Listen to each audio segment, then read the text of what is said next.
3 avril 1984, à la prise du pouvoir, il s'est révélé comme un homme de paix. C'était une révolution pacifique, une prise de pouvoir pacifique, sans effusion de sang. Ça, c'était déjà l'homme de paix. Parce qu'on aurait pu prendre des décisions extrêmement graves le 3 avril, qui auraient été applaudies tout simplement. Parce que vous savez, dans le changement comme cela, on ne regarde pas certains détails. C'est plus tard qu'on se dit, on n'aurait pas dû faire ça. Mais très tôt, il s'est affirmé comme un homme de paix. Deuxièmement, il a évité, il s'est battu pour qu'il n'y ait pas de vengeance dans ce pays. Parce que vous savez, nous avons une histoire tumultueuse. Et beaucoup de gens qui avaient perdu les leurs, n'est-ce pas, au cours de différents complots, avaient des idées presque de revanche. Il s'est battu contre ça, pour qu'au contraire, nous puissions aller dans le sens du pardon. Pas de l'oubli, mais du pardon. Pour conserver justement la paix sociale dans ce pays. Afin qu'on regarde l'avenir avec plus de sérénité, qu'on construise l'avenir de la Guinée. Ça, c'est un acte de paix. Je progresse et nos hommes fidèles, surtout les fidèles du président, sont là.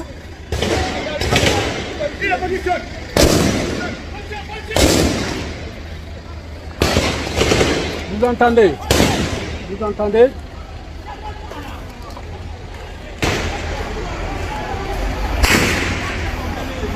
Vous entendez?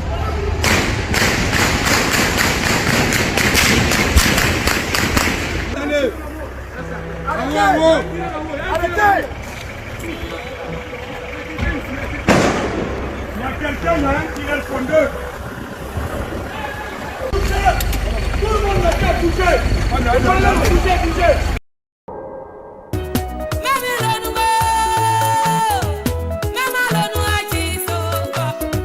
Les réfugiés sierra-léonais.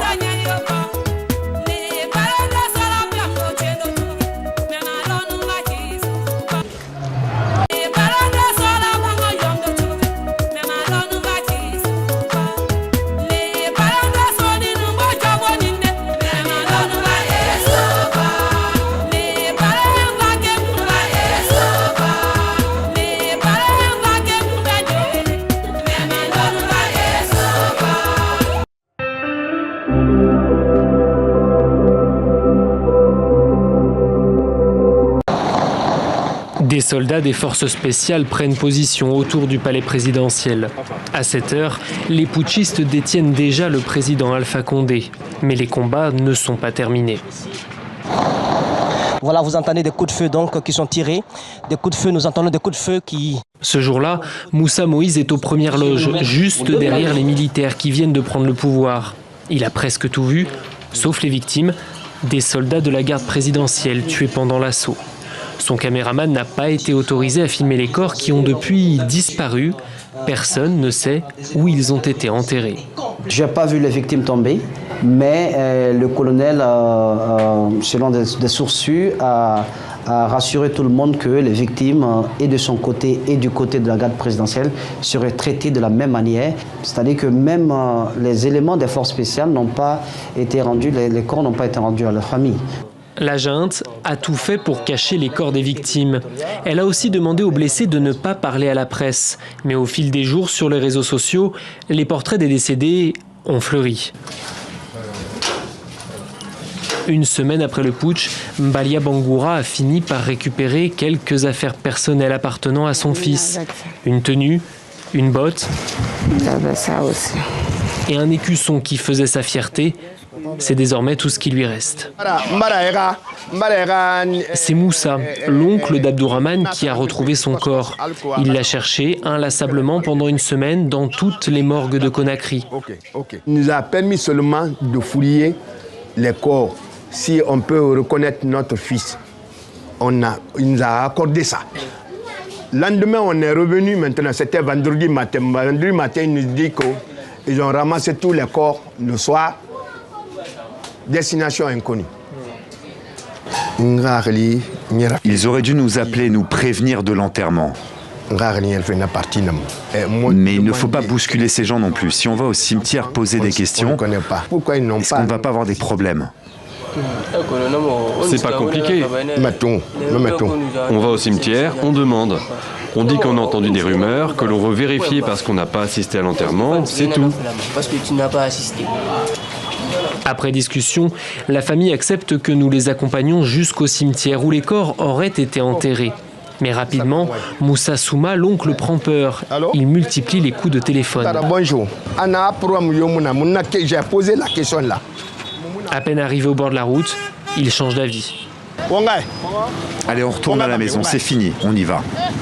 Mbalia Bangoura, elle, est dépassée par ses émotions.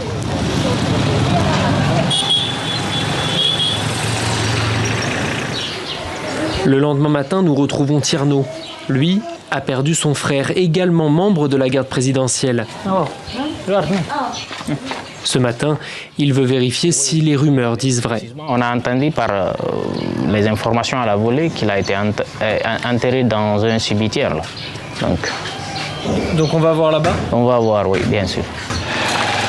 Il y a quelques jours, des militaires sont venus présenter leurs condoléances à la famille de Tierno. Et ils ne sont pas venus les mains vides. Riz, huile, condiments et un peu moins de 500 € en guise de dédommagement. La même visite a été rendue à toutes les familles que nous avons contactées. Pour Tierno, c'est d'autant plus incompréhensible. Des morts, mais toujours pas de corps. Le gardien du cimetière est catégorique, aucun militaire n'a été enterré ici. Si tu n'envoies pas la déclaration ici, tu n'as pas le droit d'enterrer ici. Si je n'ai pas de papier, je ne peux rien justifier. Pas de papier, pas de traces. Pourtant, à la sortie, Tierno est reconnu par un homme et sa version des faits est différente. Il était également à la morgue quelques jours plus tôt et serait un membre de l'ex-garde présidentielle. C'est lui, au pantalon rouge. Oui, ça va? Toi aussi, tu avais ton frère là-bas, non? Oui, on les a tous enterrés. Enterrés, mais où? Pourquoi entretenir le mystère sur l'emplacement des corps? Les nouvelles autorités n'ont jamais répondu à nos questions à ce sujet. Plusieurs témoins directs sont catégoriques. Ils n'ont pas voulu témoigner face caméra par peur de représailles, mais ils affirment que des militaires ont fait évacuer le cimetière une semaine après le putsch, exactement le jour où les corps ont disparu de la morgue. Un mois après le coup d'État, les familles des victimes ne réclament désormais qu'une chose, la vérité, pour pouvoir faire leur deuil. C'est de me dire tous les jours, en tant que citoyen, en tant que Guinéen, surtout en tant qu'être humain, qu'on ne peut pas, on peut pas minimiser la vie humaine. Et lorsqu'on minimise la vie humaine, on détruit tout. La cérémonie qui vient de se passer est pleine de signification. D'abord, il s'agit d'honorer les morts, les gens qui trouvent la mort, les gens qui concèdent le sacrifice ultime dans l'exercice de leur métier. Pour la patrie, il faut les respecter. C'est ce qui fait avancer un pays, c'est ce qui fait avancer une entité. On ne peut pas progresser en ignorant les morts. C'est pourquoi aujourd'hui il a voulu à ce que l'on honore la dignité de tous ceux qui sont morts, quel que soit le camp dans lequel ils se trouvaient. Donc, ce ne sont pas que les éléments qui étaient avec lui, mais ceux contre lesquels il se battait. Tous ceux qui sont morts ont été décorés. C'est le président en personne qui a accroché la décoration de feu colonel Yemoïba Kamara. Donc, ça veut dire que c'est toute l'armée guinéenne. Les heureux bénéficiaires d'aujourd'hui se retrouvent dans toutes les unités. Il y en a qui sont des bâtards, il y en a qui sont de... Mais il y a même des civils là-dedans. Tous ceux qui ont trouvé le sacré, la mort ce jour-là du 5 septembre, ils ont été honorés aujourd'hui. C'est une première. Il y aura d'autres. La leçon dans tout ça, c'est que nous devons être ensemble. Nous devons accepter de lire notre histoire, si douloureuse soit-elle, et pour aller vers l'avant, en se disant la vérité et en allant toujours vers ceux qui ont eu à faire des sacrifices ultimes. C'est ça le message aujourd'hui.